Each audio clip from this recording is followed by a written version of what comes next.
Nama saya Tirtanya Kalian sama Muda. Nama saya Almira Diamani. Nama saya Rizal Maulidia. Fenomena yang pertama adalah pembiasan cahaya. Pembiasan cahaya adalah sebagai peristiwa ketika sebuah cahaya terlihat berbelok ketika melewati sebuah medium ke medium yang memiliki kerabatan optik berbeda akibat terjadinya percepatan. Adapun pembiasan cahaya dibagi menjadi dua, yaitu pertama adalah pembiasan yang mendekati garis normal. Artinya, kondisi saat cahaya yang datang dari medium renggang atau kurang rapat menuju ke medium yang lebih rapat, dan kemudian cahaya pun akan dibiaskan mendekati garis normal. Contohnya adalah cahaya air udara menuju ke air. Fenomena yang kedua adalah busa. Busa adalah fenomena yang akrab dalam kehidupan sehari-hari, mencampur sabun dan deterjen ke dalam air saat mencuci piring. Busa cair dapat terbentuk dalam berbagai pengaturan alami dan buatan. Sementara beberapa busa diproduksi secara alami, seperti di badan air yang menciptakan lautan besar di pantai, yang lain muncul dalam proses industri. Dalam pemulihan minyak dan fermentasi, misalnya, busa adalah sebagai produk sampingan. Setiap kali sabun diaduk, busa terbentuk. Mereka sebagian besarnya adalah kantong gas yang dipisahkan oleh film cair tipis yang sering mengandung agregat molekul kecil yang disebut misel. Kotoran berminyak misalnya tersapu dengan tersembunyi di inti misel yang fobia air. Selain itu, pencernaan lemak dalam tubuh kita bergantung pada peran misel yang dibentuk oleh garam empedu. Fenomena yang ketiga adalah massa jenis es. Es memiliki massa jenis 0,92 gram mililiter, yang memiliki 1 mililiter es hanya memiliki berat 0,92 gram atau 1 liter es memiliki massa 920 gram. Karena massa jenis air lebih besar dibandingkan es, makanya es batu mengapung di atas permukaan air. Ketika air berubah menjadi es, maka molekul air akan menyesuaikan diri mereka sehingga mampu menciptakan ruang antar molekul yang belum ada sebelumnya.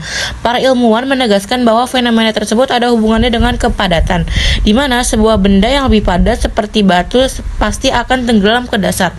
Lain halnya ketika suatu benda memindahkan cairan dengan berat yang sama dengan beratnya sendiri, maka ia akan mengapung. Fenomena yang keempat adalah jam dinding. Jam dinding menggunakan prinsip gerak melingkar, berarti gerak mengelilingi suatu titik dengan lintasan lingkaran tanpa adanya percepatan alias tetap. Jam dapat bergerak karena adanya mesin jarum pada jam yang melakukan gerak melingkar yang selalu melalui sudut 360 derajat selama 60 detik atau 1 menit.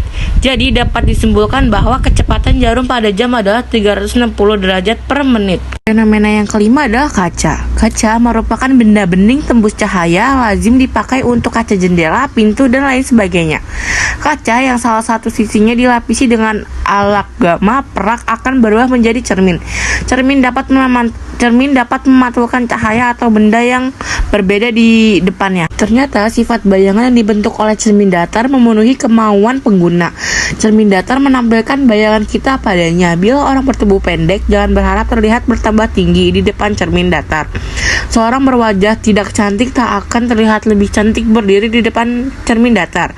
Jadi cermin hias dari cermin datar akan membantu kita dalam memperbaiki diri karena benda itu menampilkan segala sesuatu bayangan kita padanya.